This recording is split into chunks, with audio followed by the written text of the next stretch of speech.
Olá pessoal, tudo bem com vocês? Espero que sim. Eu sou Andresa, narradora do Lendo Entre Linhas, um canal de audiolivros que já conta com vários títulos em formato de áudio. Mas desejamos trazer muito mais. E para fazer isso acontecer, precisamos da sua ajuda. Que tal ser um apoiador do canal?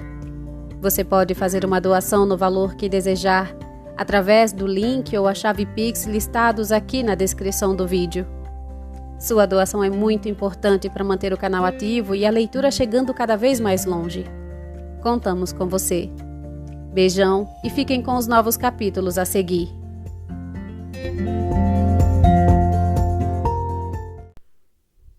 Capítulo 7.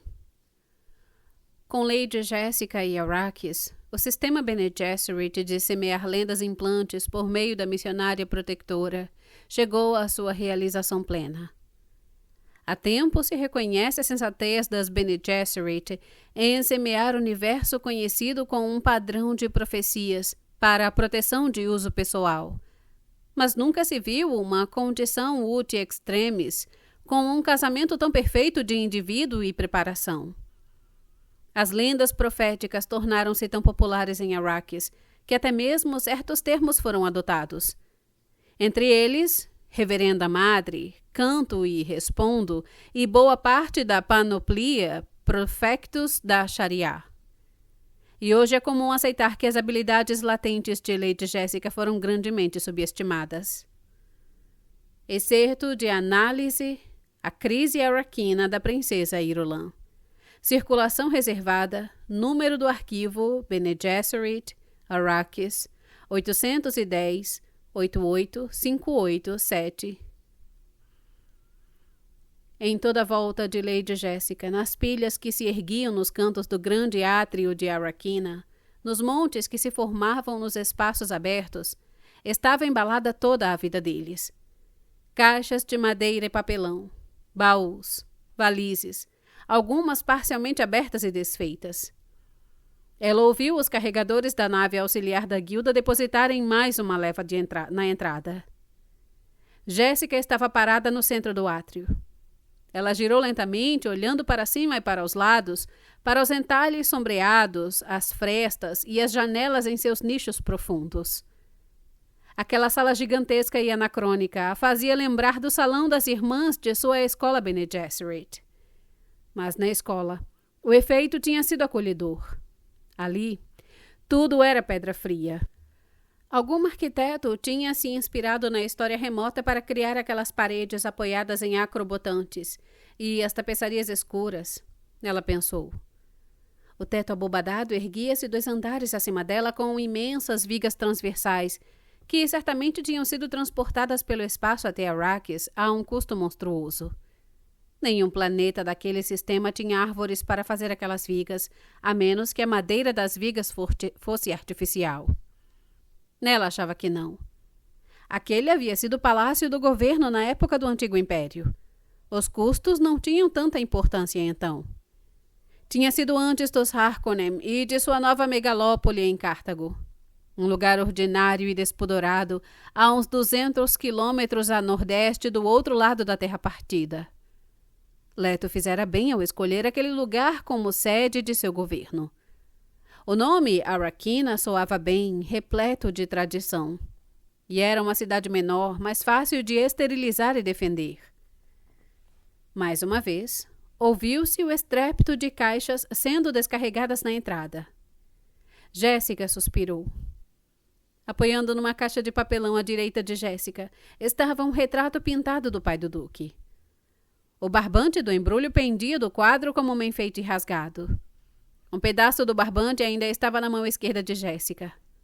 Ao lado da pintura descansava a cabeça de um touro negro engastada numa placa envernizada. A cabeça era uma ilha escura num mar de papel acolchoado. A placa estava estendida no chão e o focinho brilhante do touro apontava ao teto como se o animal estivesse prestes a urrar desafiadoramente naquela sala cheia de ecos. Jéssica se perguntou o que levara a desembrulhar aquelas 2 coisas primeiro: a cabeça e o quadro. Sabia que havia algo de simbólico no ato. Não se sentia tão assustada e insegura desde o dia em que os compradores do Duque foram buscá-la na escola. A cabeça e o retrato. Eles acentuavam sua sensação de confusão. Ela estremeceu, olhou para as janelas estreitas lá no alto. Ainda era o início de tarde, e, naquelas latitudes, o céu parecia negro e frio, muito mais escuro que o acolhedor azul de Caladan. Foi tomada por uma saudade dolorosa e latejante de casa. Tão longe, Caladan. Chegamos! Era a voz do Duque Leto. Ela girou nos calcanhares e o viu sair da passagem em arco que dava para o salão de jantar. Seu uniforme de serviço preto, com o timbre vermelho do gavião no peitilho, parecia amarrotado e coberto de pó. Pensei que você tivesse se perdido neste lugar horrível, ele disse.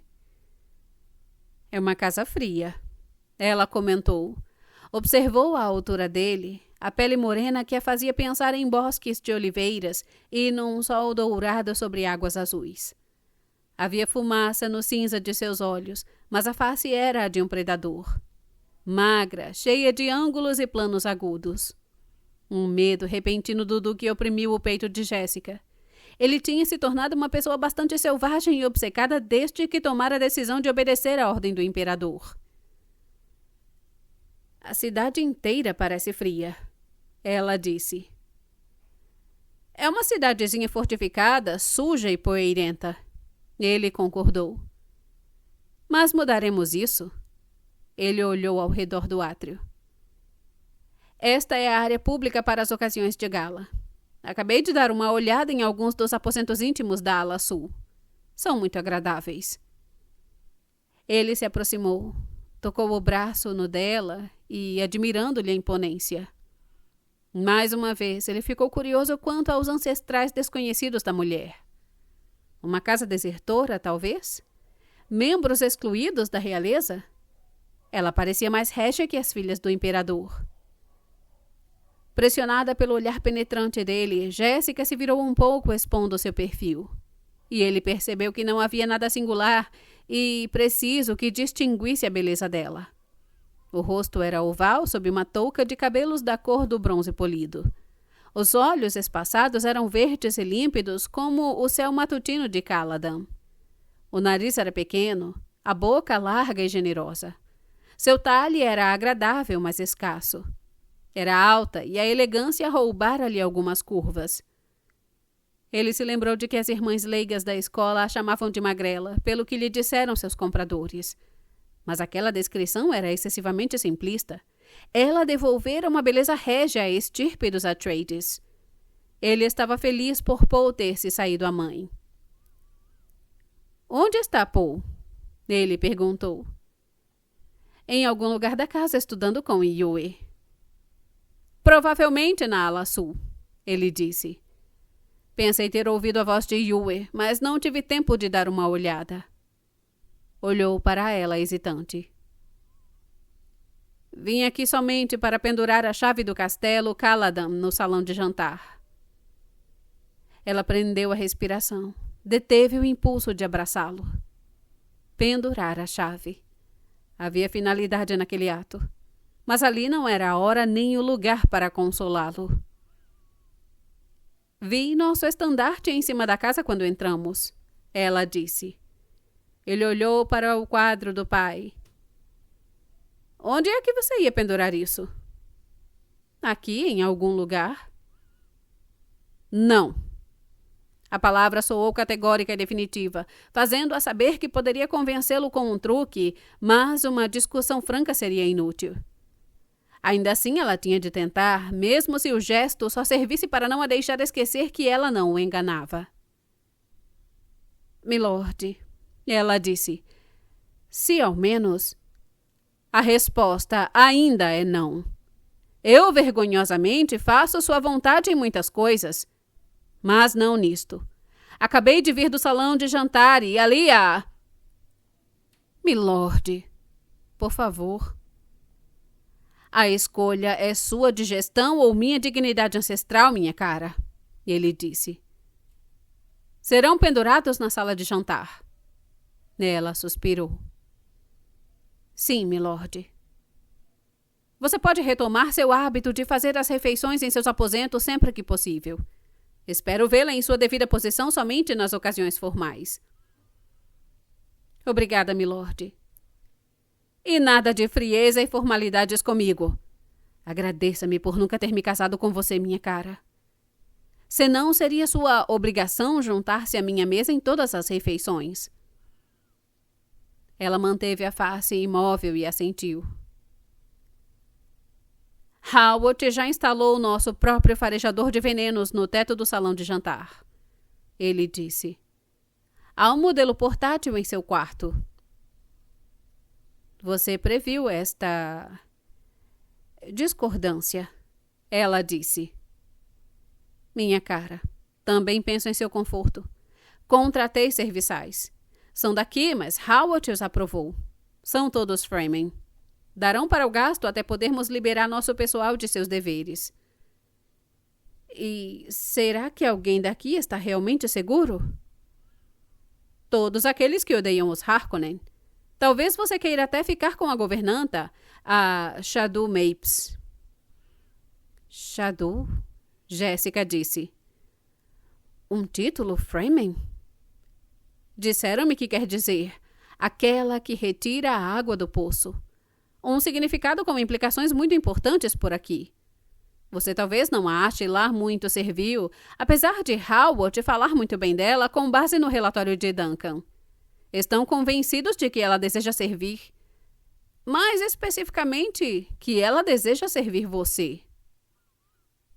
Eu? Os Fremen ficaram sabendo que você é Bene Gesserit. Ele disse. Existem lendas aqui sobre as Bene Gesserit. A missionária protetora, pensou Jéssica. Nenhum lugar lhe escapa. Quer dizer que Duncan teve êxito? Ela perguntou. Os Fremen serão nossos aliados?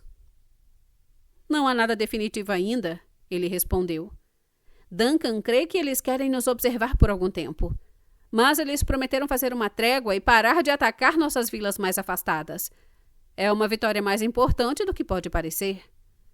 Howard me contou que os Fremen eram uma pedra bem grande no sapato dos Harkonnen, que a dimensão dos estragos causados por eles era um segredo guardado a 7 chaves. Não ajudaria muito se o imperador soubesse que o exército Harkonnen é ineficaz. Uma governanta Fremen, contemplou Jéssica, voltando ao assunto da Shadow Mapes. Ela deve ter olhos totalmente azuis. Não deixe a aparência dessa gente enganar você, ele disse. No fundo, são fortes e vigorosos. Acho que serão tudo o que precisamos. É uma jogada perigosa, ela disse. Não vamos começar com isso, ele disse. Ela se obrigou a sorrir. Estamos empenhados, não há dúvida quanto a isso. Ela se submeteu ao rápido regime de tranquilização. As 2 inspirações profundas, o pensamento ritualizado, e então disse: Quando eu distribuir os cômodos, devo reservar algo especial para você? Um dia desses você vai ter que me ensinar como faz isto, ele disse. A maneira como você empurra as preocupações para um lado e volta sua atenção para questões práticas deve ser coisa de Bene Gesserit. É coisa de mulher, ela disse. Ele sorriu. Muito bem. Distribuição dos cômodos. Certifique-se de que eu tenha um escritório grande perto do meu quarto de dormir. A papelada será maior aqui do que em Caladan. Uma sala de guarda, claro. E acho que é tudo.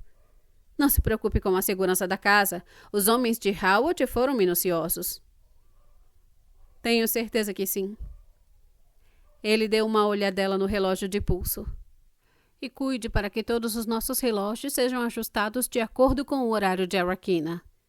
Designei um técnico para isso. Ele logo aparecerá. Removeu um fio de cabelo da testa de Jéssica. Preciso voltar ao campo de pouso agora. A segunda nave auxiliar está para chegar a qualquer momento, trazendo a força reserva de meu Estado-Maior. Howard não pode recebê-los? Milord parece tão cansado. O bom Tufir está ainda mais ocupado do que eu. Você sabe que este planeta está infestado de Harkonnen e suas intrigas. Além disso, preciso tentar convencer alguns dos caçadores de especiaria treinados a não irem embora. Eles têm essa opção, sabe, com a mudança de suzerania. E é impossível comprar o tal planetólogo que o Imperador e o Landsraad empossaram como juiz da transição. Ele vai permitir a opção. Cerca de 800 operários treinados esperam partir no transporte de especiaria e há um cargueiro da guilda a postos. Milord. Ela não completou a frase, hesitante. Sim? Ele não se deixará convencer a não tentar tornar este planeta seguro para nós. Ela pensou. E não posso usar meus truques com ele. A que horas espera jantar? Ela perguntou. Não era isso que ela ia dizer. Ele pensou. Ah, minha Jéssica, eu queria que estivéssemos em outro lugar. Qualquer lugar, longe deste lugar horrível. Sozinhos nós dois, sem preocupações. Vou comer no refeitório dos oficiais no campo, ele disse. Não me espere até muito tarde. Vou mandar um carro da guarda pegar Paul. Quero que ele participe de nossa conferência estratégica. Ele limpou a garganta, como se fosse dizer mais alguma coisa. Então, sem aviso, deu meia volta e se pôs a andar, a caminho da entrada onde, pelo barulho, ela deduziu que mais caixas eram depositadas. A voz dele soou uma vez, vinda de lá, imperiosa e cheia de desdém, da maneira que ele sempre falava com os serviçais quando estava com pressa. Lady Jéssica está no átrio. Vá ter com ela imediatamente. A porta externa foi batida com violência. Jéssica se virou. Encarou o quadro do pai dileto. Tinha sido pintado por um artista renomado, Albe, quando o velho duque já estava na meia-idade. Estava retratado com o traje de toureiro, com uma capa magenta atirada sobre o ombro esquerdo. O rosto parecia jovem, dificilmente mais velho do que Leto era agora, e com os mesmos traços aquilinos, o mesmo olhar cinzento. Com os punhos fechados à altura dos quadris, ela olhou furiosamente para a pintura. Maldito, maldito, maldito! Sussurrou. Quais são suas ordens, bem-nascida? Era a voz de uma mulher, fraca e gutural. Jéssica girou sobre os calcanhares e viu-se diante de uma mulher baixa, ossuda de cabelos grisalhos, enfiada num vestido saco deselegante na cor parda dos escravos. A mulher parecia tão enrugada e ressequida quanto qualquer membro da turba que os recebera no caminho desde o campo de pouso naquela manhã. Todo nativo que ela tinha visto naquele planeta, Jéssica pensou, parecia seco como uma passa e subnutrido. Ainda assim, Leto tinha dito que eram fortes e vigorosos. E havia os olhos, claro. Aquela tintura do mais profundo e escuro azul, sem o branco, sigilosos, misteriosos. Jéssica fez força para não encará-la. Sem mover o pescoço, a mulher acenou com a cabeça e disse: Chamam-me Shadu Mapes, bem-nascida. Quais são suas ordens? Pode se dirigir a mim como milady, Jéssica disse. Não sou da nobreza. Sou a concubina comprometida do Duque Leto. Mais uma vez aquele estranho aceno, e a mulherzinha examinou Jéssica com um olhar intrigado e malicioso. Há uma esposa, então? Não há e nunca houve. Sou a única companheira do Duque e mãe de seu herdeiro oficial. Ainda enquanto falava, Jéssica riu internamente do orgulho por trás de suas palavras. O que foi mesmo que Santo Agostinho disse? Ela se perguntou. A mente comanda o corpo e ele a obedece. A mente dá uma ordem a si mesma e encontra resistência. Sim, Ando encontrando mais resistência ultimamente. Preciso fazer um retiro. Um grito esquisito veio da rua lá fora e se repetiu. Su, su, suk. E depois, ikru, egg, ikru, egg. E de novo, su, su, suk. O que é isso? Jéssica perguntou. Ouvi várias vezes ao passar de carro pelas ruas hoje de manhã. É só um vendedor de água, milady. Mas a senhora não precisa se preocupar com esses tipos. A cisterna aqui tem capacidade para 50 mil litros e está sempre cheia. Ela olhou para seu vestido. Ora, sabe de uma coisa, milady? Não preciso usar meu traje estilador aqui. Ela gargalhou. E ainda não morri? Jéssica hesitou, querendo interrogar aquela mulher Fremen, precisando de dados para orientá-la. Mas era mais urgente pôr em ordem uma ordem na bagunça do castelo. Ainda assim, ela achou perturbadora a ideia de que a água fosse um sinal tão grande de riqueza ali. Meu marido falou-me do seu título, Shadu, Jéssica disse. Reconheci a palavra. É muito antiga. Conhece as línguas, então? Mapes perguntou e esperou com uma estranha veemência. As línguas são as primeiras coisas que uma Bene Gesserit aprende, Jéssica respondeu. Conheço a Brotani, Dib e a Shakobsa, todas as línguas de caça. Mapes assentiu. Exatamente como nas lendas. E Jéssica se perguntou. Por que continuo com essa farsa? Mas os métodos das Bene Gesserit eram tortuosos e irresistíveis. Conheço as coisas misteriosas e a doutrina da grande mãe, Jéssica disse. Identificou os sinais mais óbvios nas ações e na aparência de Mapes, as pequenas inconfidências. Misseses prehia, ela disse na língua Shakobsa. Anrat repera. Tradasik buscacri misseses peracri. Mapes deu um passo atrás, aparentemente prestes a sair correndo.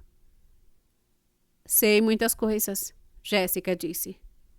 Sei que você teve filhos, que perdeu entes queridos, que se escondeu de medo, que cometeu atos de violência e ainda cometerá outros. Sei muitas coisas. Em voz baixa, Mapes disse... Não quis ofendê-la, milady. Você fala da lenda e busca respostas, Jéssica disse. Cuidado com as respostas que encontrar. Sei que veio preparada para agir com violência, trazendo uma arma em seu corpete. Milady, Há uma possibilidade remota de que você consiga derramar meu sangue, Jéssica disse. Mas, ao fazê-lo, acarretaria mais ruína do que seus temores mais absurdos conseguiriam imaginar. Há coisas piores que a morte, sabe? Mesmo para um povo inteiro. Milady! Mapes implorou. Parecia prestes a cair de joelhos. A arma foi enviada como um presente para a senhora, caso Milady se revelasse a predestinada. E como um instrumento de minha morte, caso eu me revelasse outra coisa, Jéssica disse. Ela aguardou com a aparente tranquilidade que tornava as pessoas treinadas pelas Bene Gesserit tão aterradoras em combate. Agora veremos para que lado penderá a decisão, ela pensou. Lentamente, Mapes enfiou a mão no decote de seu vestido e de lá tirou uma bainha escura. Dela se projetava uma empunhadura negra com sulcos profundos para os dedos. Ela tomou a bainha numa das mãos e o cabo na outra. Sacou uma arma branca como o leite, ergueu-a. A lâmina parecia brilhar e cintilar com luz própria. Apresentava 2 gumes como um kinjal e a lâmina tinha talvez uns 20 centímetros de comprimento. Sabe o que é isto, milady? Mapes perguntou. Jéssica sabia que só poderia ser uma coisa. A lendária Dagakris de Arrakis, A arma branca que nunca saíra do planeta e só era conhecida por meio de rumores e conversa fiada.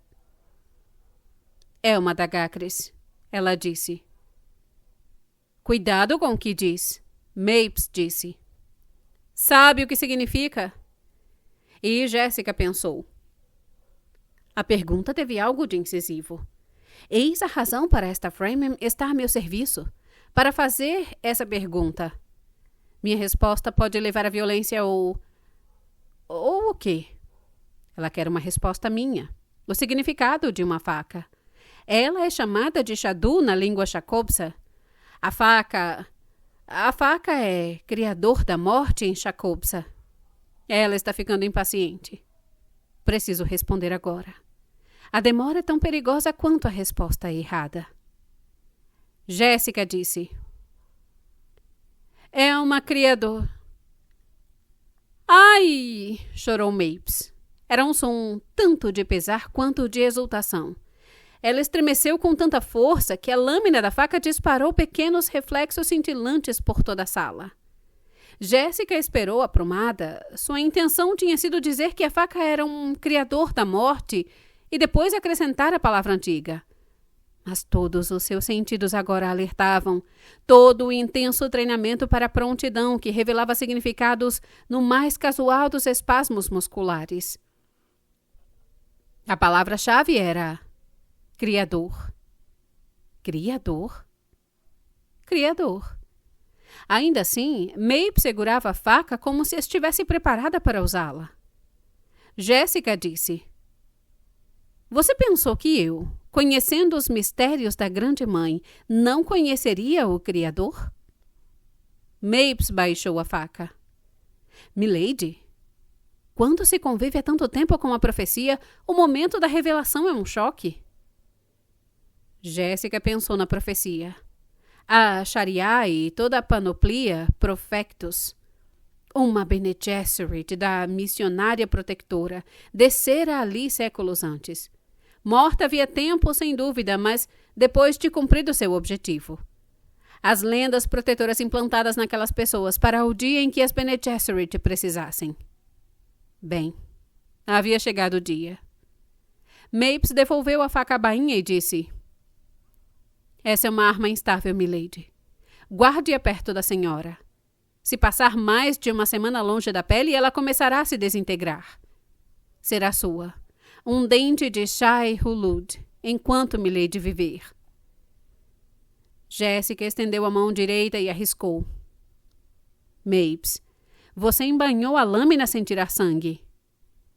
Com um grito sufocado, Mapes deixou cair a faca embanhada na mão de Jéssica e abriu violentamente o corpete pardo, lamentando-se. Tome a água de minha vida. Jéssica tirou a arma da bainha. Como brilhava. Dirigiu a ponta para Mapes. Viu um medo maior que o pânico da morte tomar a mulher. Veneno na ponta? Jéssica se perguntou. Ela ergueu a ponta, desenhou um arranhão delicado com o fio da lâmina acima do seio esquerdo de Mapes. O sangue brotou em profusão, mas parou quase imediatamente. Coagulação ultra rápida, Jéssica pensou. Uma mutação para conservar a umidade? Ela embanhou a arma e disse: Abotoe seu vestido, Mapes. Mapes obedeceu tremendo. Os olhos, sem nada de branco, fitaram Jéssica. A senhora é nossa, ela murmurou. A senhora é a predestinada. Ouviu-se de novo o som de coisas que eram descarregadas na entrada. Rapidamente, Mapes apanhou a faca embanhada e a escondeu no corpete de Jéssica. Quem vir esta faca terá de ser purificado ou morto. Ela disse entre dentes. A senhora sabe disso, milady? Sei agora, Jéssica pensou. Os carregadores foram embora sem entrar no grande átrio. Mapes se recompôs e disse: Os impuros que veem uma Dagakris não podem deixar Arrakis vivos. Nunca se esqueça disso, milady. A senhora foi confiada a uma Dagakris. Ela inspirou profundamente. Agora a coisa tem de seguir seu curso. Não se pode apressá-la. Ela olhou para as caixas e os bens empilhados que a cercavam. E aqui é bastante trabalho para nós enquanto isso. Jéssica hesitou. A coisa tem de seguir seu curso. Era uma frase de efeito específica do repertório de encantamentos da missionária protetora. A vinda da reverenda madre para libertar vocês. Mas eu não sou uma reverenda madre, Jéssica pensou. E então? Grande mãe? Introduziram essa profecia aqui? Deve ser um lugar horrível. Num tom de voz trivial, Mapes disse: O que a senhora quer que eu faça primeiro, milady? O instinto alertou Jéssica para imitar aquele tom despreocupado e ela disse: O quadro do velho duque ali. Ele tem de ser pendurado numa das paredes laterais do salão de jantar. A cabeça do touro deve ficar na parede oposta à do quadro. Mapes foi até a cabeça do touro. Que animal enorme deve ter sido para carregar uma cabeça como esta? Ela disse. Abaixou-se. Terei de limpá-la primeiro, não, milady? Não. Mas há grumos de terra nos cornos. Não é terra, Mapes. É o sangue do pai de nosso duque. Os cornos foram borrifados com um fixador transparente horas depois de essa fera ter matado o velho duque. Mapes ficou de pé. Ora essa, falou. É só sangue, Jéssica disse. E sangue velho, por falar nisso. Peça a ajuda de alguém para pendurá-las. Essas coisas descomunais são pesadas. A senhora achou que fiquei incomodada com sangue? Mapes perguntou. Sou do deserto e já vi bastante sangue. Eu notei que sim, Jéssica disse. E uma parte dele era meu, continuou Mapes. Mais do que a senhora tirou com seu arranhãozinho. Preferia que eu tivesse cortado mais fundo? Ah, não. A água do corpo já é bem pouca. Não precisamos jogá-la fora. A senhora fez bem. E Jéssica, reparando nas palavras e nos gestos, compreendeu as implicações mais profundas da frase. A água do corpo. Mais uma vez, sentiu-se oprimida pela importância da água em Arrakis. De que lado do salão de jantar devo pendurar cada uma destas belezuras, milady? Mapes perguntou. Sempre prática, tal Mapes, Jéssica pensou. E disse: Fica a seu critério, Mapes. Não faz realmente diferença. Como quiser, milady. Mapes se abaixou e começou a tirar o papel de embrulho e o barbante da cabeça do touro. Matou um duque velho, não foi? Ela cantarolou em voz baixa. Quer que eu chame um carregador para ajudar você? Jéssica perguntou. Eu darei um jeito, milady. Sim, ela dará um jeito, Jéssica pensou. Esta criatura Fremen tem isso, o impulso de dar um jeito. Jéssica sentiu a bainha fria da Dagacres no seu corpete. Pensou na extensa corrente de maquinações das Bene Gesserit que havia forjado mais um elo ali. Por causa dessas maquinações, ela havia sobrevivido a uma crise fatal. Não se pode apressá-la, Mapes dissera. Mas aquele lugar tinha um ritmo impetuoso que enchia Jéssica de pressentimentos. E nem todos os preparativos da missionária protetora, nem a inspeção paranoica daquele monte acastelado de pedras por parte de Howard, conseguiriam fazer aquela sensação desaparecer. Quando acabar de pendurar isso aí, comece a desfazer as caixas, Jéssica disse. Um dos carregadores na entrada tem todas as chaves e sabe onde as coisas devem ficar. Pegue as chaves e a lista com ele. Se tiver alguma pergunta, estarei na ala sul. Como quiser, milady, Mapes disse. Jéssica deu-lhe as costas, pensando.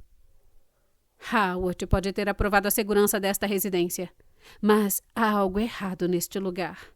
Eu sinto que sim. Uma necessidade urgente de ver o filho se apoderou de Jéssica. Ela começou a andar na direção do arco que levava ao salão de jantar e aos aposentos íntimos. Foi caminhando cada vez mais rápido até quase correr. Atrás dela, Mapes parou de remover o papel da cabeça do touro e olhou para a mulher que se afastava. Ela é a predestinada, não há dúvida, murmurou. Coitada.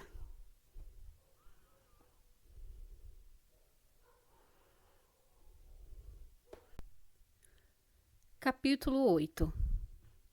Yue, Yue, Yue, diz o refrão. Morrer 1 milhão de vezes ainda é pouco para Yue.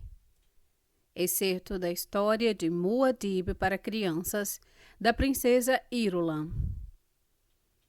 A porta estava escancarada e Jéssica atravessou entrando numa sala de paredes amarelas. À sua esquerda estendiam-se um canapé baixo de couro preto e 2 estantes vazias, além de um cantil pendurado com pó sobre o bojo. À sua direita, dos 2 lados de uma outra porta, havia mais estantes vazias. Uma escrivaninha caladanina e 3 cadeiras. As janelas diretamente à frente dela estava Dr. Yue, com as costas voltadas para ela e a atenção concentrada no mundo lá fora. Jéssica deu mais um passo silencioso para dentro da sala. Viu que o casaco de Yue estava amassado, com uma mancha branca perto do cotovelo esquerdo, como se ele tivesse encostado em giz. Ele parecia visto por trás um palito descarnado vestindo roupas pretas e grande demais. Uma caricatura movida por cordas ao comando de um titereiro. Somente a cabeça quadrada com cabelos longos, cor de ébano, presos sobre o ombro pelo anel de prata da escola Suk, parecia viva. Virando-se ligeiramente para acompanhar algum movimento lá fora. Mais uma vez, ela relanceou o olhar pela sala, não vendo nem sinal de seu filho, mas sabia que a porta fechada à direita levava a um pequeno quarto de dormir, pelo qual Poe havia expressado uma certa predileção. Boa tarde, Dr. Yue, ela disse. Onde está Poe? Ele meneou a cabeça como que para alguma coisa do outro lado da janela e falou distraidamente sem se virar. Seu filho se cansou, Jéssica. Eu o mandei descansar no quarto aí ao lado. Abruptamente ele se empertigou, girou nos calcanhares com o bigode balouçando acima dos lábios roxos. Perdoe-me, milady. Meus pensamentos andavam longe. Eu não quis abusar da familiaridade. Ela sorriu e estendeu a mão direita. Por um momento, receou que ele se ajoelhasse. Wellington, por favor. Usar o nome de milady como fiz?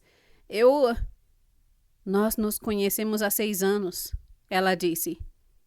Já passou da hora de deixarmos de lado as formalidades entre nós, quando sozinhos. Yue arriscou um sorriso débil pensando. Creio que funcionou. Agora ela irá pensar que qualquer coisa incomum na minha conduta se deve ao constrangimento. Ela não irá procurar razões mais profundas se acreditar já saber a resposta.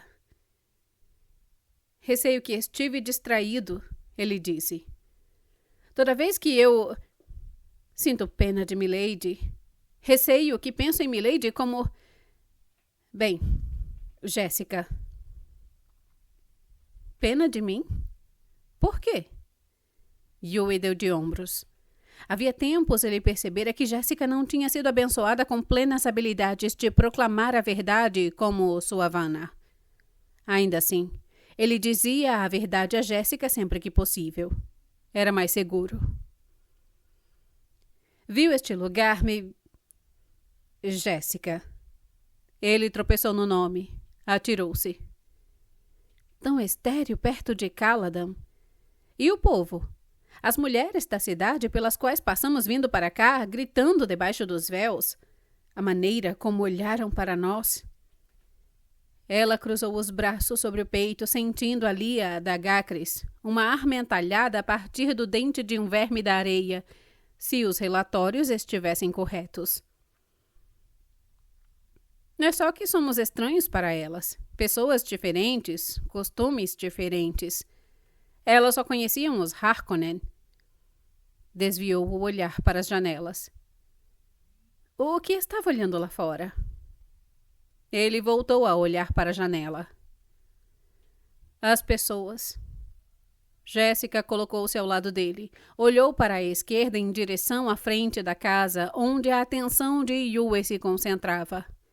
Uma fileira de 20 palmeiras crescia ali e o chão abaixo delas estava limpo, estéril. Um tapume a separava da rua, onde passavam pessoas vestindo mantos. Jéssica detectou um leve bruxuleio no ar entre ela e as pessoas, um escudo doméstico, e continuou estudando a turba que passava, imaginando por que Yue achava aquelas pessoas tão cativantes. O padrão apareceu e ela levou a mão ao queixo. A maneira como os transeuntes olhavam para as palmeiras.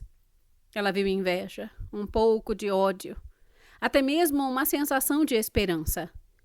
Todas as pessoas esquadrinhavam aquelas árvores com uma expressão rígida. Sabe o que estão pensando? Yue perguntou. Está dizendo que é capaz de ler mentes? Ela perguntou. Aquelas mentes? Sim. Ele respondeu. Olham para aquelas árvores e pensam. Aí estão 100 de nós. É isso que pensam. Ela se voltou para ele com o senho franzido. Por quê? São tamareiras, ele explicou. Uma tamareira precisa de 40 litros de água por dia. Um homem precisa apenas de 8 litros. Uma palmeira, portanto, equivale a 5 homens. São 20 palmeiras lá fora. 100 homens. Mas algumas daquelas pessoas olham para as árvores com esperança. Esperam apenas que caiam algumas tâmaras, mas não estamos na estação certa. Enxergamos este lugar com olhos demasiadamente críticos. Ela disse. Há esperança tanto quanto perigo aqui. A especiaria pode nos enriquecer. Com o erário cheio, poderemos transformar este mundo no que desejarmos. E ela riu em silêncio de si mesma. Quem é que estou tentando convencer? A risada transpôs suas coibições e saiu seca, sem graça. Mas não se pode comprar a segurança, ela disse. Yue se virou para que ela não visse seu rosto. Se ao menos fosse possível odiar estas pessoas e não amá-las? À maneira dela, de várias formas, Jéssica era como sua Vanna. Mas esses pensamentos também eram de um rigor capaz de empederni-lo e fazê-lo cumprir o seu objetivo. A crueldade dos Harkonnen tinha métodos ardilosos. Talvez Vanna não estivesse morta. Ele precisava ter certeza. Não se preocupe conosco, Wellington, disse Jéssica. O problema é nosso, não seu. Pensa que me preocupo com ela? Ele piscou os olhos para não chorar. E me preocupo, claro, mas tenho de me apresentar diante daquele barão perverso depois de perpetrado o ato e aproveitar a única oportunidade que terei de atingi-lo em seu ponto mais fraco, em seu momento de vanglória. Ele suspirou. Paul poderia acordar se eu desse uma olhada nele? Ela perguntou. De jeito nenhum. Dei a ele um sedativo. Ele está se adaptando à mudança? Ela perguntou. A não ser pelo cansaço excessivo, sim. Está empolgado. Mas que rapaz de 15 anos não estaria, dadas as circunstâncias? Ele foi até a porta. Abriu-a. Ele está aí dentro. Jéssica o imitou e olhou para dentro de um quarto escuro. Paul estava deitado num catre estreito, com um dos braços sob a coberta leve, o outro atirado para trás por cima da cabeça. A persiana de uma janela ao lado da cama tecia uma trama de sombras sobre o rosto e a coberta. Jéssica olhou atentamente para o filho, vendo a forma oval do rosto tão parecido com o seu. Mas os cabelos eram os do Duque. cor de carvão e desgrenhados. Cílios longos escondiam os olhos cor de limão. Jéssica sorriu, sentindo que seus temores cediam. De repente, viu-se fascinada pela ideia de traços genéticos da fisionomia do filho. Eram as feições dela nos olhos e no contorno do rosto, mas entreviam-se toques marcantes do pai naquele perfil com a maturidade a surgir na infância. Pensou nos traços do rapaz como uma destilação apurada de padrões aleatórios. Linhas intermináveis de acaso encontrando-se num nexo. O pensamento a fez querer se ajoelhar ao lado da cama e tomar o filho nos braços, mas ela foi inibida pela presença de Yue. Retrocedeu e fechou a porta de mansinho. Yue, voltado para a janela, incapaz de suportar a maneira como Jéssica olhava para o filho. — Por quê? Vanna nunca me deu filhos. Ele se perguntou. Sei, como médico, que não havia nenhum motivo físico que nos impedisse. Será que as Bene Gesserit tinham um motivo? Será, talvez, que ela tenha sido instruída a desempenhar um outro papel? O que poderia ter sido? Ela certamente me amava. Pela primeira vez, ficou encantado com a ideia de que talvez ele fosse parte de um padrão mais intricado e complicado do que sua mente era capaz de entender. Jéssica parou ao lado dele e disse: Que abandono delicioso é o sono de uma criança. Ele falou mecanicamente. Ah, se os adultos conseguissem relaxar dessa maneira... Sim. Onde é que perdemos isso? Ele murmurou. Ela olhou para ele, percebendo o estranho tom de voz, mas sua mente ainda estava em Paul, pensando nos novos rigores do treinamento que ele receberia ali, pensando como a vida dele seria diferente, tão distinta da vida que um dia tinham planejado para ele. É mesmo, perdemos alguma coisa, ela disse. Ela olhou para a direita, para uma escarpa carregada de arbustos verde-cinza e agitados pelo vento. Folhas cobertas de pó e galhos secos e retorcidos. O céu, demasiadamente escuro, era como uma nódoa pairando sobre a escarpa, e a luz leitosa do sol arraquino dava à cena um matiz prateado. Luz semelhante à da Gacris, escondida em seu corpete. O céu é tão escuro, ela disse. Deve-se em parte à falta de umidade. Ele explicou. Água, ela falou ríspida. Para onde quer que olhemos, estamos às voltas com a falta de água. É o precioso mistério de Arrakis, ele disse. Por que tão escassa? Existem rochas vulcânicas aqui. Posso enumerar dezenas de fontes de energia. Há o gelo polar. Dizem ser impossível perfurar no deserto. As tempestades e marés de areia destroem o equipamento antes que se consiga instalá-lo.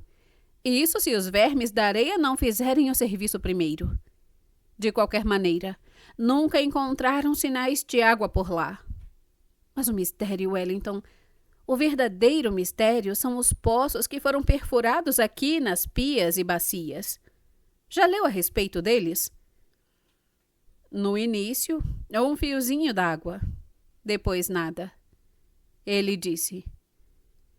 Mas, Wellington, esse é o mistério. A água estava lá. Ela seca, e nunca mais se encontra água. E, no entanto, outro buraco perfurado ao lado do primeiro produzirá o mesmo resultado. Um fio d'água que para de brotar. Será que ninguém achou isso curioso? É curioso, ele disse. Você desconfia da ação de algum ser vivo? Não teria aparecido nas amostras geológicas? O que teria aparecido? Matéria vegetal ou animal alienígena? E quem a reconheceria? Ela voltou a olhar para a escarpa. A água para de brotar. Alguma coisa obstrui. É disso que desconfio. Talvez se saiba a razão, ele disse. Os Harkonnen tornaram inacessíveis muitas fontes de informação sobre Arrakis. Talvez houvesse um motivo para suprimi-las. Qual motivo? Ela perguntou. E também temos a umidade atmosférica. É bem pouca, certamente, mas existe. É a principal fonte de água daqui, recolhida em captores de vento e condensadores. De onde isso vem? Das calotas polares? O ar frio retém pouca umidade, Wellington. Algumas coisas aqui, atrás do véu dos Harkonnen, merecem uma investigação minuciosa, e nem todas essas coisas estão envolvidas diretamente com a especiaria. Estamos, de fato, atrás do véu dos Harkonnen, ele disse. Talvez nós... Não concluiu, notando a maneira intensa e repentina como ela olhava para ele. Algo errado? A maneira como você diz Harkonnen, ela disse. Nem a voz de meu duque tem tanto veneno ao mencionar esse nome abominável. Não sabia que você tinha motivos pessoais para odiá-los, Wellington. Grande mãe, ele pensou. Despertei sua desconfiança. Agora tenho de usar todos os truques que minha Vanna me ensinou. Só há uma solução. Contar a verdade até onde puder. Ele disse. Você não sabia que minha esposa, minha Vanna... Ele encolheu os ombros, incapaz de falar, com um nó na garganta. E depois... Eles... As palavras não saíam. Ele entrou em pânico, fechou os olhos com força, sentindo praticamente só a agonia em seu peito, até uma mão tocar-lhe delicadamente o braço. Perdoe-me, Jéssica disse. Não era minha intenção reabrir uma velha ferida. E ela pensou. Aqueles animais. A mulher dele era Bene Gesserit. Os sinais estão estampados nele. E é óbvio que os Harkonnen a mataram. Eis mais uma pobre vítima que jurou lealdade aos Atreides por um xerém de ódio. Desculpe-me, ele disse. Não consigo falar sobre isso. Ele abriu os olhos, entregando-se à consciência interior do pesar. Aquilo, pelo menos, era verdade. Jéssica o estudou, observando os malares oblíquos, as lantejoulas escuras que eram os olhos amendoados, a cútis amanteigada e o bigode comprido que pendia feito uma moldura arredondada de um lado e de outro dos lábios roxos e do queixo fino.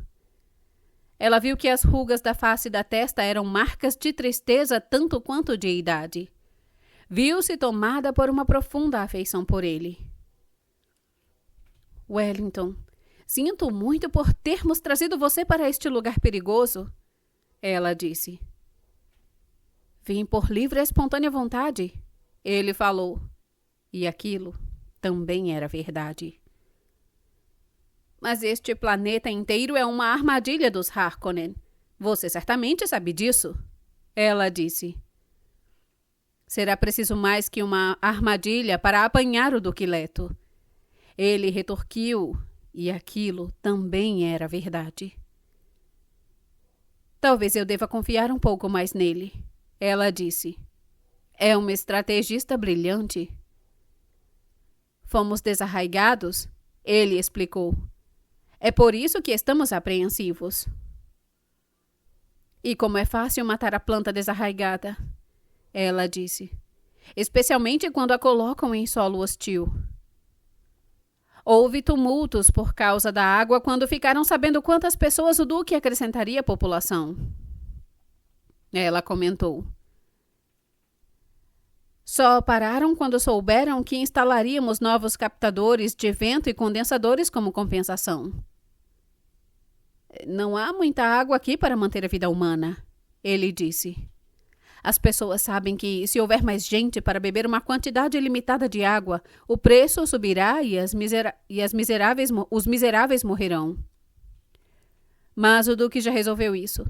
Não quer dizer que os tumultos representem uma hostilidade permanente em relação a ele. E os guardas? Ela disse. Guardas por toda a parte. E escudos, para onde quer que se olhe. Lá está a distorção provocada por eles. Não vivíamos assim em Caladan.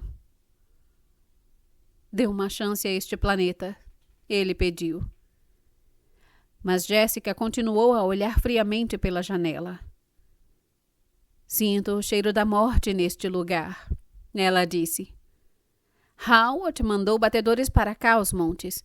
Os guardas lá fora são homens dele. Os carregadores são homens dele. Houve saques não explicados de grandes somas de dinheiro do erário. Os montantes só podem significar uma coisa: subornos no alto escalão. Ela chacoalhou a cabeça.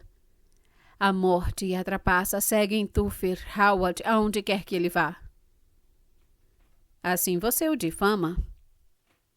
Difamar é um elogio. A morte e a trapaça são nossas únicas esperanças agora. Eu só não me iludo quanto aos métodos de Tufir. Você deveria arranjar algo para fazer, ele disse. Para não ter tempo de pensar nessas coisas mórbidas. Algo para fazer? E o que é que toma a maior parte de meu tempo, Wellington? Sou a secretária do Duque. Ando tão ocupada que a cada dia descubro coisas novas para temer. Coisas que ele nem desconfia que eu sei. Ela apertou os lábios e falou baixinho. Às vezes, pergunto-me se minha formação em administração pela escola Bene Gesserit não foi o que mais pesou na decisão dele de me escolher. Como assim? Ele se viu surpreso com o tom cínico, com a amargura que ele nunca tinha visto demonstrar. Você não acha, Wellington? Ela perguntou. Que uma secretária apaixonada é muito mais segura? Não devia pensar assim, Jéssica. A reprimenda havia chegado naturalmente a seus lábios. Não havia dúvida quanto ao que o Duque sentia por sua concubina. Bastava observá-lo enquanto ele a seguia com os olhos. Ela suspirou. Tem razão. Não devia. Novamente, ela se abraçou, pressionando a Dagacres embainhada contra sua pele e pensando nos assuntos não resolvidos que a arma representava. Logo haverá muito sangue derramado, ela disse. Os Harkonnen só irão descansar quando estiverem mortos ou destruírem meu duque. O barão não consegue esquecer que Leto tem parentesco com a família real, por mais distante que seja, ao passo que os títulos dos Harkonnen foram comprados pela Coan. Mas aquilo que o envenena, bem no fundo de sua mente, é saber que um Atreides baniu um Harkonnen por covardia depois da Batalha de Correm. A velha rixa, Yui murmurou. E, por um momento, ele sentiu o contato ácido do ódio. A antiga rixa o havia apanhado em sua teia, matado Vanna, ou, pior ainda, submetido à tortura dos Harkonnen até que o marido fizesse o que lhe fora ordenado. A velha rixa o enredara e aquelas pessoas eram parte daquela coisa peçonhenta. A ironia era que tamanha letalidade devesse desabrochar ali em Arrakis, a única fonte de melange do universo, a especiaria que prolongava a vida e trazia a saúde. No que está pensando? Ela perguntou. Estou pensando que a especiaria é vendida a 620 mil solares, ou decagrama no Mercado Livre neste exato momento. É dinheiro suficiente para comprar muitas coisas. A ganância afeta até mesmo você, Wellington. Não é ganância. O que é, então? Ele deu de ombros. Futilidade. Ele olhou para ela. Você se lembra da primeira vez que experimentou a especiaria? Tinha gosto de canela. Mas nunca se repete, ele disse. É como a vida. Apresenta uma face diferente toda vez que a experimentamos. Alguns afirmam que a especiaria produz uma reação de paladar adquirido. O corpo, ao aprender que é algo bom para ele, interpreta o sabor como agradável, ligeiramente eufórico. E assim como a vida, nunca será realmente sintetizada. Creio que teria sido mais ajuizado desertar, fugir para longe do Império. ela disse. Ele percebeu que ela não lhe dera atenção. Concentrou-se nas palavras dela e se perguntou: sim, por que ela não o obrigou a fazer isso? Ela poderia obrigá-lo a fazer praticamente qualquer coisa. Ele falou rápido porque roçava a verdade e mudava o assunto. Seria audácia minha, Jéssica, se eu lhe fizesse uma pergunta pessoal? Ela se encostou no parapeito da janela com uma pontada inexplicável de inquietação. Claro que não. Você é meu amigo. Por que não fez o Duque se casar com você? Ela se virou, de cabeça erguida e com um olhar ferino. Fazê-lo se casar comigo? Mas eu não deveria ter perguntado. Ele se desculpou. Não. Ela deu de ombros. Há um bom motivo político. Enquanto meu Duque continuar solteiro, algumas das casas maiores ainda podem sonhar com uma aliança. E... Ela suspirou. Motivar as pessoas, submetê-las à nossa vontade, leva-nos a perder a fé na humanidade. É um poder que avilta tudo que toca. Se eu o tivesse obrigado a fazer isso, então não teria sido ele a fazer. Está aí uma coisa que a minha Vanna poderia ter dito. Ele murmurou. E aquilo também era verdade. Ele levou uma das mãos à boca, engolindo em seco convulsivamente. Nunca havia chegado tão perto de contar tudo, de confessar o papel secreto que lhe cabia. Jéssica falou desfazendo o momento. Além do Duque, Wellington. O Duque, na verdade, são 2 homens. Um deles eu amo muito. É encantador, espirituoso, atencioso, terno, tudo que uma mulher deseja. Mas o outro homem é frio, insensível, exigente, egoísta, impiedoso e cruel como o vento do inverno. Esse é o homem moldado pelo pai. A face dela se contorceu. Se ao menos aquele velho tivesse morrido quando o meu Duque nasceu. No silêncio que se fez entre eles, era possível ouvir a brisa gerada por um ventilador dedilhar as persianas. De imediato, ela inspirou profundamente e disse: Leto tem razão. Estes aposentos são mais agradáveis que os das outras partes da casa. Ela se virou varrendo a sala com o olhar.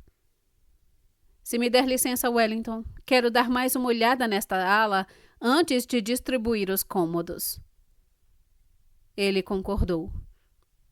Claro. E pensou. Se ao menos houvesse uma maneira de não fazer o que tenho de fazer. Jéssica deixou os braços caírem ao longo do corpo. Foi para a porta do corredor e ficou ali um momento, hesitante, depois saiu. Durante a nossa conversa, ele escondeu alguma coisa. Não quis contá-la. Ela pensou. Para não ferir meus sentimentos, sem dúvida. Ele é um bom homem. Mais uma vez, ela hesitou. Quase deu meia volta para confrontar Yue e arrancar dele aquilo que escondia. Mas isso só faria envergonhá-lo. Ficaria assustado, sabendo que é tão fácil decifrá-lo. E deveria confiar mais nos amigos.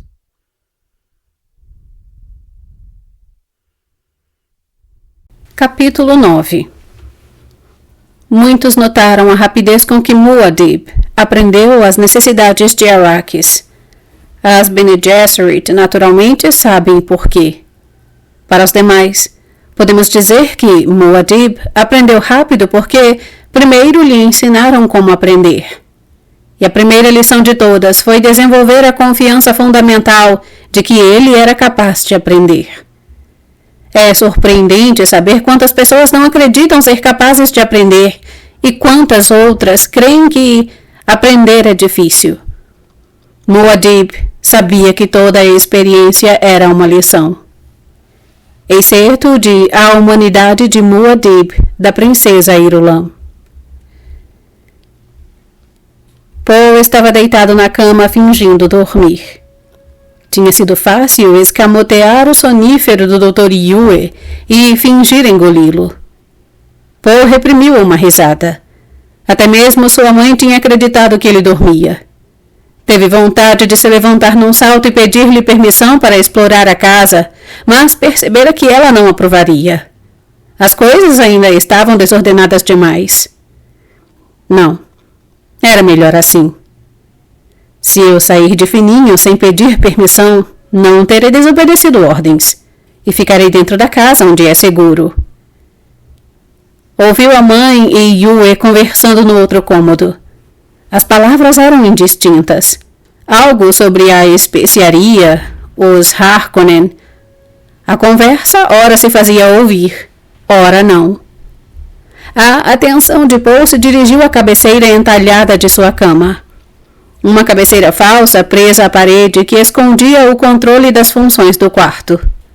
Um peixe saltador tinha sido esculpido na madeira, com ondas espessas e castanhas logo abaixo. Ele sabia que se empurrasse o único olho visível do peixe, as luminárias suspensas do quarto se acenderiam. Uma das ondas, quando era virada, controlava a ventilação. Uma outra mudava a temperatura. Em silêncio, Paul se sentou na cama. Uma estante alta estava apoiada na parede à esquerda dele. Ela se abria e revelava um closet com várias gavetas de um lado. A maçaneta da porta que dava para o corredor imitava a barra de impulso de um ornitóptero. Era como se o quarto tivesse sido criado para seduzi-lo. O quarto e o planeta. Pensou no bibliofilme que Yue lhe tinha mostrado. Arrakis, estação de experimentação botânica no deserto de Sua Majestade Imperial. Era um bibliofilme antigo, anterior à descoberta da especiaria. Nomes passaram pela mente de Paul, cada qual com sua imagem impressa pelo pulso mnemônico do livro. Carnegia, Ambrósia, Tamareira, Abrônia, Enotera, Equinocacto, Incenso, Fustete, Arbusto de Creosoto, Raposa Orelhuda, Gavião do Deserto, Rato Canguru.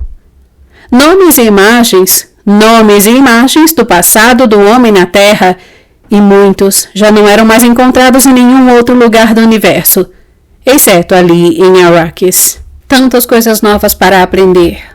A especiaria e os vermes da areia. Uma porta se fechou no outro cômodo. Paul ouviu os passos da mãe no corredor, afastando-se. Ele sabia que o Dr. Yue acharia alguma coisa para ler e ficaria na sala contígua. Era hora de sair para explorar. Paul se esgueirou para fora da cama, foi até a porta estante que dava para o closet. Parou ao ouvir um ruído atrás dele e virou-se. A cabeceira entalhada da cama estava se dobrando e baixando sobre o ponto onde ele estivera dormindo. Paul ficou imóvel, e isso salvou sua vida. Detrás da cabeceira saiu furtivamente um diminuto caçador-buscador, com não mais que 5 centímetros de comprimento. Paul o reconheceu na hora. Uma arma comum dos assassinos que toda criança de sangue real aprendia a identificar bem cedo. Era um pedacinho voraz de metal, guiado pelas mãos e pelos olhos de alguém nas proximidades. Era capaz de se enterrar na carne viva e abrir caminho pelas vias nervosas até o órgão vital mais próximo. O buscador subiu, fez um giro quase completo pelo quarto e voltou. Pela mente de Paul passaram em velocidade as informações pertinentes às limitações do caçador-buscador. Seu campo superior compacto distorcia a visão do olho transmissor. Como só a luz fraca do quarto iluminava o alvo, o operador tinha de contar com algum tipo de movimento, qualquer coisa que se movesse. Um escudo conseguiria retardar um caçador, ganhar tempo para que se pudesse destruí-lo, mas Paul deixara seu escudo sobre a cama. Podiam ser abatidos por armaleses, mas as armaleses eram caras e sua manutenção tinha a má fama de ser volátil. E havia sempre o perigo de pirotecnia explosiva se o raio laser interceptasse um escudo ativo. Os Atreides contavam com seus escudos pessoais e sua sagacidade. Agora, Paul mantinha-se num estado de imobilidade catatônica, sabendo que só poderia contar com sua sagacidade para enfrentar aquela ameaça. O caçador-buscador subiu mais meio metro. Atravessou as faixas de sombra e luz criadas pelas palhetas da persiana, para à frente e para trás em todas as direções do quarto. Tenho de tentar agarrá-lo, ele pensou. O campo suspensor deixa a coisa escorregadia na base. Tenho de segurar com força. A coisa baixou meio metro, virou para a esquerda, fez a volta contornando a cama. Ouvia-se um zumbido baixo que saía do dispositivo. Quem está operando essa coisa? Paul se perguntou. Tem de ser alguém aqui perto. Eu poderia gritar e chamar Yue, mas a coisa o mataria no instante em que a porta se abrisse. A porta do corredor atrás de Paul rangeu. Soou ali uma boa batida e a porta se abriu. O caçador-buscador passou rente à cabeça dele feito uma flecha na direção do movimento. A mão direita de Paul se projetou para fora e para baixo e agarrou o aparelho letal. Agora a coisa zumbia e se contorcia na mão dele, mas os músculos do rapaz se fecharam desesperadamente sobre ela. Com um giro e uma arremetida violenta, ele bateu o nariz da coisa contra a placa de metal da porta. Sentiu a coisa se esfacelar quando o olho da ponta foi esmagado e o buscador morreu em sua mão. Mas ele continuou a segurar a coisa só para ter certeza. Os olhos de Paul se ergueram e encontraram o olhar franco e totalmente azul da Shadow Mapes. Seu pai mandou chamá-lo, ela disse. Há alguns homens no corredor para escoltá-lo. Paul fez que sim, e seus olhos e sua percepção se concentraram naquela mulher esquisita, metida num vestido saco na cor parda dos escravos. Ela agora olhava para a coisa que ele segurava firme na mão. Já ouvi falar dessas coisas, ela disse. Teria me matado, não é? Ele teve de engolir a saliva antes de conseguir falar. Eu era o alvo. Mas a coisa vinha na minha direção? Porque você estava em movimento. E ele se perguntou, quem é esta criatura? Então você salvou minha vida? Salvei a sua e a minha. Parece-me que poderia tê-la deixado me pegar e fugido, ela disse. Quem é você? A Shadow Mapes, a governanta. Como sabia onde me encontrar? Sua mãe me contou. Eu a encontrei na escada que leva à sala dos sortilégios no fim do corredor. Ela apontou sua direita. Os homens de seu pai estão esperando. Devem ser os homens de Howard, ele pensou. Temos de encontrar o operador desta coisa. Vá até os homens de meu pai, ele disse. Diga a eles que peguei um caçador-buscador dentro da casa e que eles devem se espalhar e procurar o operador. Diga-lhes para isolar a casa e o resto da propriedade imediatamente. Eles saberão o que fazer. O operador certamente é um estranho entre nós. E ele se perguntou, poderia ser esta criatura? Mas ele sabia que não. O buscador ainda estava sob o controle de alguém quando ela entrou. Antes de eu fazer o que me manda, homenzinho, Mapes disse. Tenho de limpar o caminho entre nós. Você colocou um fardo d'água sobre meus ombros que não sei bem se quero levar. Mas nós, Fremen, saudamos nossas dívidas com o mal ou com o bem. E sabemos que há um traidor entre vocês. Quem seria, não sabemos dizer, mas temos certeza absoluta de que ele existe. Quizá seja dele a mão que guiou esse fatiador de carne. Paul observou aquilo em silêncio. Um traidor. Antes que ele conseguisse falar, a mulher esquisita deu meia volta e correu na direção da entrada. Ele cogitou chamá-la de volta, mas algo nela lhe dizia que ela se ressentiria disso. Ela contara o que sabia e agora ia fazer o que ele mandara. A casa estaria fervilhando com os homens de Howard no minuto. Sua mente passou a outras partes daquela estranha conversa. Sala dos sortilégios. Olhou para a esquerda, para onde ela havia apontado. Nós, framing. Então aquilo era um framing. Ele esperou o lampejo mnemônico que guardaria o padrão do rosto dela em sua memória. Feições encarquilhadas e morenas.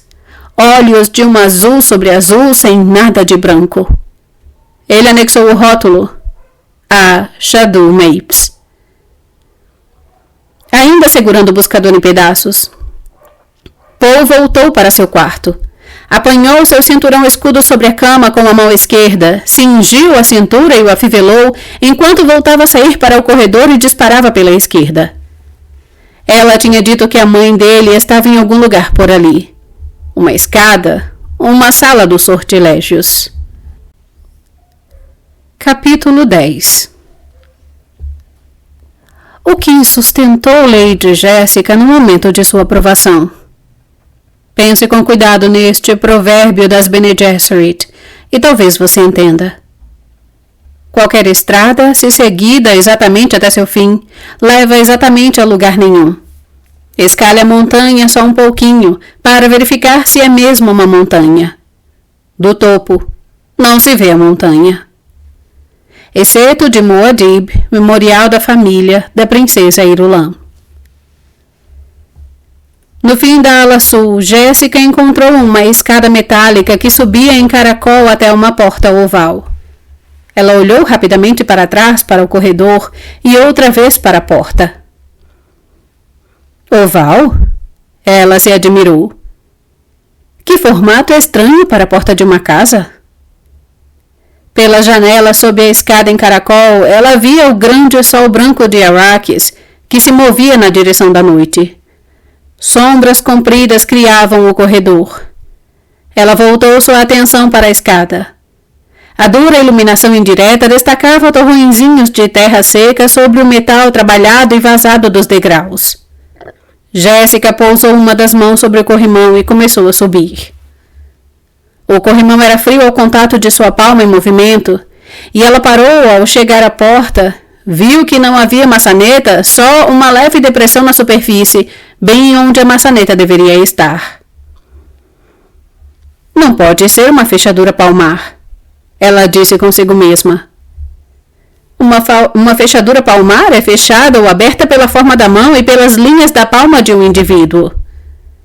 Mas parecia ser uma fechadura palmar, e havia maneiras de abrir qualquer fechadura palmar, como ela aprendera na escola. Jessica deu mais uma olhada para trás para se certificar de que ninguém a observava. Colocou a mão sobre a depressão na porta. A pressão mais delicada para distorcer as linhas. Um giro do pulso, mais uma volta. Uma torção que fez a palma deslizar pela superfície. Ela sentiu o clique. Mas ouviram-se passos apressados no corredor abaixo dela. E Jessica tirou a mão da porta. Virou-se. Viu Mapes aparecer ao pé da escada. Temos homens no grande átrio dizendo que foram mandados pelo Duque para levar o jovem mestre Paul, Mapes disse. Eles têm o sinete ducal e o guarda os identificou. Ela olhou de relance para a porta e depois para Jessica. É cautelosa essa Mapes, Jessica pensou. Bom sinal. Ele está no 5º aposento a partir desta porta do corredor no quartinho, Jessica disse. Se tiver dificuldade para acordá-lo, chame o Dr. Yue na sala ao lado. Pode ser que Paul precise tomar uma injeção estimulante para despertar. Mais uma vez, Mapes lançou um olhar penetrante para a porta oval e Jessica imaginou detectar asco naquela expressão. Antes que Jessica pudesse perguntar algo sobre a porta e o que se escondia atrás dela, Mapes havia se virado e corrido, voltando pelo corredor. Howard verificou o lugar, Jessica pensou. Não pode haver nada de muito terrível aí dentro. Ela empurrou a porta que se abriu para uma sala pequena com uma outra porta oval na parede oposta. Essa outra porta tinha uma roda como maçaneta. Uma câmara de compressão? Jéssica pensou. Olhou para baixo, viu uma escora de porta no chão da salinha. A escora tinha sido o sinal pessoal de Howard. A porta foi deixada aberta e escorada, ela pensou. Alguém deve ter derrubado a escora acidentalmente sem perceber que a porta externa seria trancada por uma fechadura palmar. Ela passou por cima do rebordo e entrou na salinha. Para que uma câmara de compressão numa casa? Ela se perguntou. E, de repente, pensou em criaturas exóticas isoladas em ambientes especiais. Ambiente especial? Faria sentido em Arrakis, onde mesmo as coisas mais secas, trazidas de outros planetas, precisavam ser irrigadas. A porta, atrás dela, começou a se fechar. Ela a segurou e escorou com firmeza, usando a vareta que Howard tinha deixado ali. Voltou a encarar a porta interna com uma maçaneta de roda, vendo agora uma inscrição quase apagada gravada no metal acima da maçaneta. Ela reconheceu as palavras em Galak e leu. Ó homem, eis aqui um pedaço adorável da criação de Deus. Coloca-te, portanto, diante dela e aprende a amar a perfeição de teu amigo supremo. Jéssica jogou todo o seu peso na roda, que girou para a esquerda, e a porta interna se abriu. Uma brisa suave roçou-lhe a face e agitou-lhe os cabelos. Ela sentiu a mudança no ar, um sabor mais penetrante. Encarou a porta e viu-se diante de um aglomerado de folhas atravessando por uma abundante luz solar amarela. Sol amarelo? Ela se perguntou. E em seguida, vidro-filtrador. Jéssica passou pela soleira e a porta se fechou atrás dela. Uma estufa de ambiente úmido, murmurou. Plantas envasadas e árvores de poda baixa estavam por toda a parte. Ela reconheceu uma mimosa, um marmeleiro florido, a sondage, a plemicenta de flores verdes, o acarso alviverde. Rosas? Até mesmo rosas? Ela se inclinou para aspirar a fragrância de um gigantesco botão rosado. Endireitou-se para dar uma olhada na sala. Seus sentidos foram invadidos por um ruído ritmado. Ela apartou uma selva de folhas sobrepostas para ver o centro da sala. Uma fonte baixa erguia-se ali, pequena e com bordas estriadas. O ruído ritmado era a água de um pequeno jato que surgia do chafariz, dividia-se no ar e chovia sobre a bacia de metal com um galope de baques surdos. Recorrendo ao rápido regime de desobstrução dos sentidos, Jéssica começou a inspecionar metodicamente o perímetro da sala. Parecia ter uns 10 metros quadrados. Pela localização, logo acima de uma das pontas do corredor, e devido a diferenças sutis na construção, ela calculou que a estufa teria sido acrescentada ao telhado daquela ala muito depois de completado o edifício original. Ela se deteve nos limites sul da sala, em frente à grande extensão de vidro filtrador, e olhou ao redor. Todo o espaço disponível na sala estava atulhado de plantas exóticas de clima úmido. Alguma coisa farfalhou na folhagem. Ela ficou tensa e depois entreviu um simples servógio programável, dotado de braços em forma de canos e mangueiras. Um dos braços se ergueu, emitiu um borrifo fino de água que umedeceu a face de Jéssica. O braço se recolheu e ela olhou para o que tinha sido regado. Um feto arborescente.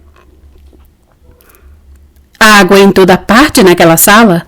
Num planeta em que a água era o sumo mais precioso da vida? Água desperdiçada de maneira tão conspícua que, escandalizada, ela encontrou sua calma interior. Ela olhou para fora, para o sol amarelo do filtro. Pairava baixo no horizonte, acidentado acima dos penhascos que formavam parte do imenso afloramento de rocha, conhecido como a Muralha Escudo. Vidro filtrador, ela pensou. Para transformar um sol branco em algo mais suave e familiar. Quem poderia ter construído este lugar? Leto? Seria próprio dele surpreender-me com um presente destes, mas não houve tempo suficiente. E ele anda ocupado com problemas mais graves. Lembrou-se do relatório que informava que muitas casas araquinas eram isoladas com portas e janelas pressurizadas para conservar e aproveitar a umidade interna. Leto havia dito que era uma declaração deliberada de poder e riqueza aquela casa ignorar tais precauções, pois suas portas e janelas barravam apenas o pó onipresente. Mas aquela sala personificava uma declaração muito mais significativa do que a ausência de hidrovedação nas portas externas. Ela estimava que aquela sala de recreação deveria usar água suficiente para sustentar 1000 pessoas em Arrakis, talvez mais. Jéssica percorreu a extensão da janela, ainda olhando para a sala. Seu deslocamento descortinou uma superfície metálica da altura de uma mesa ao lado da fonte, e ela vislumbrou um bloco branco de apontamentos e um estilo parcialmente escondidos por uma folha pendente em forma de abano. Ela foi até a mesa. Reparou nos sinais que Howard havia deixado no móvel e examinou uma mensagem escrita no bloco. A Lady Jéssica. Que este lugar lhe dê tanto prazer quanto deu a mim. Por favor, permita que esta sala transmita uma lição que aprendemos com as mesmas professoras. A proximidade de um objeto de desejo é uma tentação ao excesso. Nesse caminho, jaz o perigo. Meus melhores votos. Margot. Lady Fenring. Jéssica meneou afirmativamente a cabeça, lembrando-se de que Leto havia se referido ao ex-representante do imperador como Conde Fenring. Mas a mensagem oculta na nota exigia atenção imediata, dissimulada como estava para informá-la de que a autora era outra Bene Gesserit. Um pensamento amargo tocou Jéssica de passagem. O conde casou-se com uma lady. Ainda, enquanto esse pensamento lhe passava pela cabeça, ela já estava inclinada sobre a mesa à procura da mensagem secreta. Tinha de estar ali. A parte visível da nota continha a frase combinada que toda Bene Gesserit livre de uma injunção escolar tinha de dar a outra Bene Gesserit, quando a situação assim exigia. Nesse caminho, jaz o perigo. Jéssica apalpou o verso da nota. Esfregou a superfície em busca dos pontinhos cifrados. Nada. A borda do bloco passou por seus dedos ávidos. Nada. Devolveu o bloco ao lugar onde ela o havia encontrado, tomada pela sensação de urgência. Teria algo a ver com a possessão do bloco? Ela imaginou. Mas Howard havia examinado aquela sala e sem dúvida teria movido o bloco. Ela olhou para a folha que pairava sobre o bloco. A folha! Ela passou um dedo pela superfície inferior, pela margem, pela haste. Estava ali. Seus dedos detectaram os discretos pontos cifrados e começaram a lê-los de uma vez só. Seu filho e o duque correm perigo imediato. Prepararam um quarto para atrair seu filho. Os H o encheram com armadilhas mortais de fácil detecção, deixando uma que talvez passe despercebida. Jéssica conteve o impulso de correr para Paul. Era preciso ler a mensagem inteira. Seus dedos se apressaram na leitura dos pontos. Desconheço a natureza exata da ameaça, mas tem algo a ver com uma cama. A ameaça a seu duque envolve a traição de um companheiro ou lugar-tenente de confiança. O plano dos H é dar você de presente a Secla. Até onde sei, esta estufa é segura. Perdoe-me por não saber dizer mais. Minhas fontes são poucas, pois meu conde não está na folha de pagamento dos H. Às pressas, M.F. Jéssica largou a folha, virou-se e correu de volta para Paul. Naquele instante, a porta pressurizada se abriu com estrondo. Paul a atravessou de um salto, segurando alguma coisa em sua mão direita, e bateu a porta atrás dele. Ele viu a mãe, abriu caminho até ela pela folhagem, olhou de relance para a fonte, enfiou a mão e a coisa que segurava na cascata de água. Paul! Ela segurou o ombro dele de olhos fixos na mão do garoto. O que é isso? Ele falou despreocupadamente, mas ela percebeu o esforço por trás daquele tom de voz. Um caçador-buscador. Eu o peguei em meu quarto e esmagalhei-lhe o nariz, mas quero ter certeza. A água provocará um curto-circuito. Mergulho, ela ordenou. Ele obedeceu. Imediatamente, ela disse. Recolha sua mão. Deixe a coisa na água. Ele removeu a mão, chacoalhando-a para se livrar da água, e fitou o metal inerte dentro da fonte. Jéssica quebrou o talo de uma planta e cutucou a coisinha letal. Estava morta. Jéssica soltou o talo dentro da água e olhou para Paul. Os olhos dele examinavam a sala com uma intensidade inquisitiva que ela não deixou de reconhecer. A doutrina Bene Gesserit. Este lugar poderia esconder qualquer coisa, ele disse. Tenho motivos para crer que é seguro, ela replicou. Meu quarto também deveria ser seguro. Howard disse... Era um caçador-buscador, ela o fez lembrar. Significa que alguém dentro da casa o operava. Os raios de controle dos buscadores têm alcance limitado. A coisa poderia ter sido trazida para dentro da casa depois do exame de Howard. Mas ela pensou na mensagem da folha. Traição de um companheiro ou lugar-tenente de confiança. Não o Howard, certamente. Não o Howard. Os homens de Howard estão vasculhando a casa neste instante, ele disse.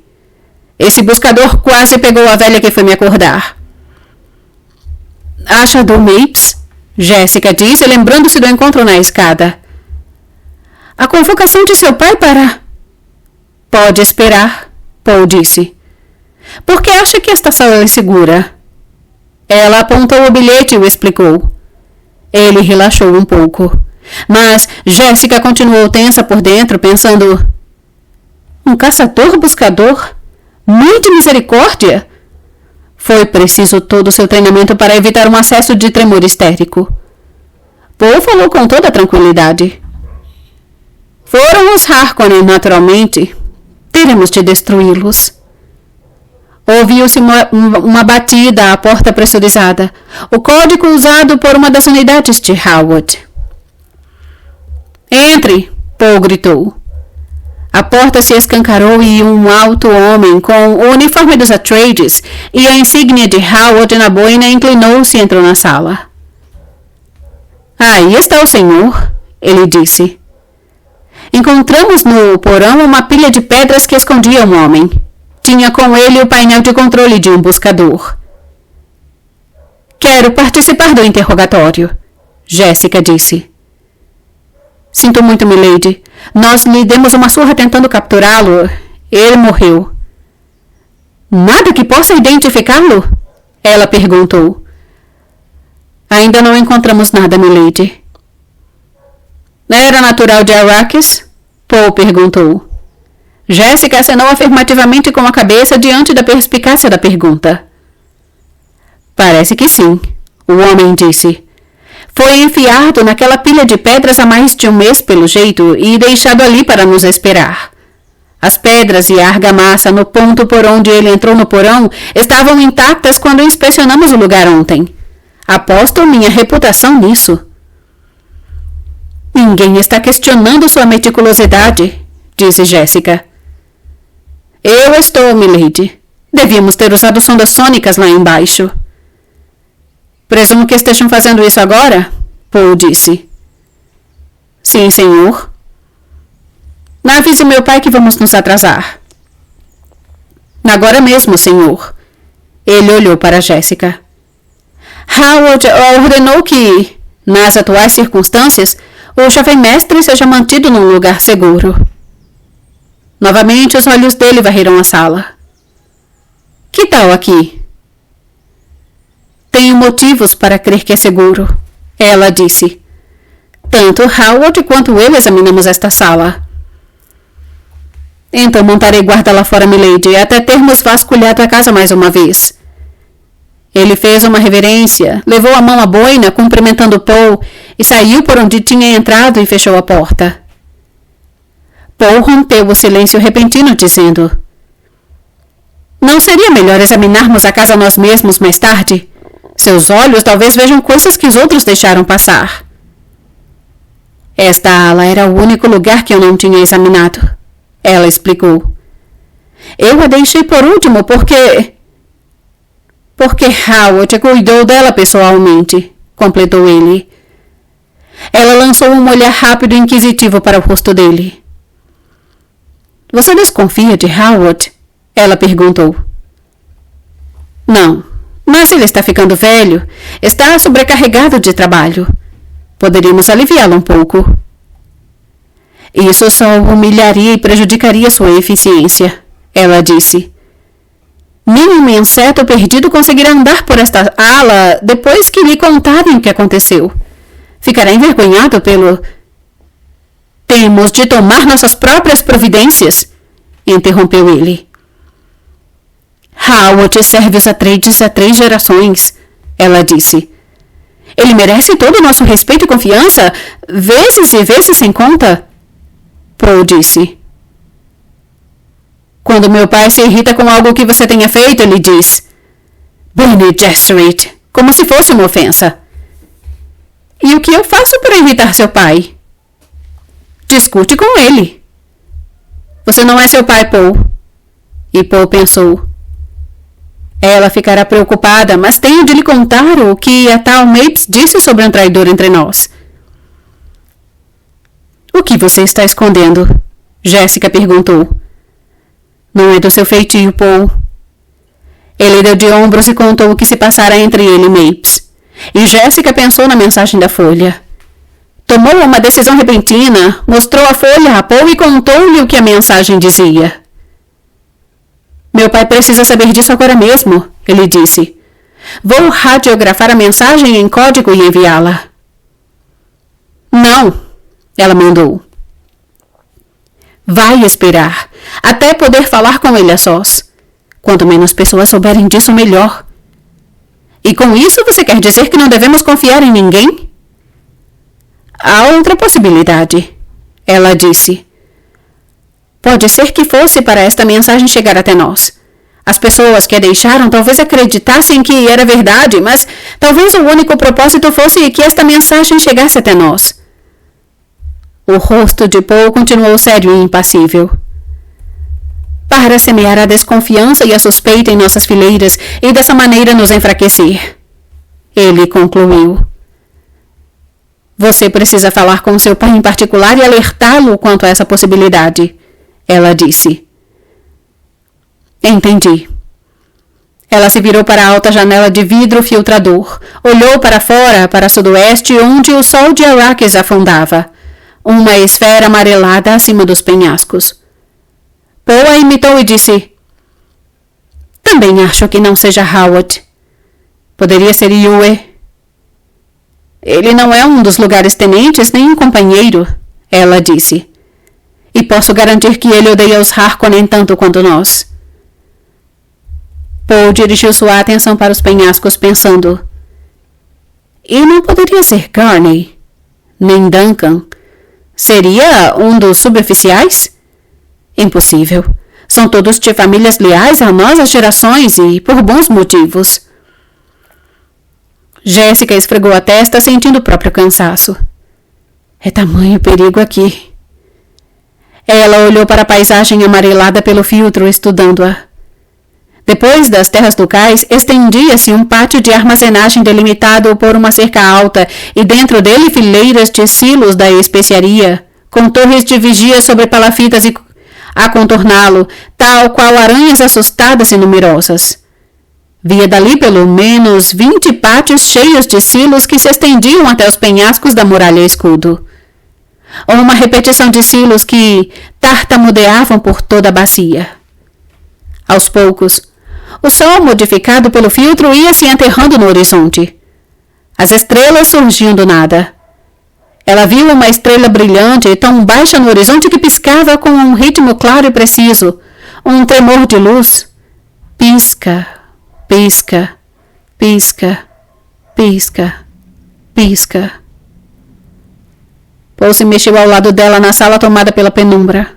Mas Jéssica se concentrou naquela estrela brilhante e solitária, percebendo que estava baixa demais, que só poderia vir dos penhascos da muralha escudo. Alguém mandando sinais. Ela tentou ler a mensagem, mas o código não era nenhum que ela conhecesse. Outras luzes haviam se acendido lá embaixo, na planície sob os penhascos. Pontinhos amarelos espaçados em contraste com a escuridão azul. E uma luz à esquerda deles ficou mais brilhante. Começou a piscar de volta para o penhasco. Muito rápido. Pisque, guicha, tremeluz, pisca. E sumiu. A estrela falsa no penhasco se apagou imediatamente. Sinais. E eles a enchiam de premonições. Por que usaram luzes para mandar sinais através da bacia? Ela se perguntou. Por que não usaram a rede com? A resposta era óbvia. A rede com, certamente, já era monitorada pelos agentes do Duque Leto. Os sinais de luz só poderiam significar que as mensagens eram trocadas pelos inimigos dele, agentes dos Harkonnen. Ouviu-se uma batida à porta atrás deles e a voz do homem de Howard. Tudo limpo, senhor. Milady. Hora de levar o jovem mestre a seu pai.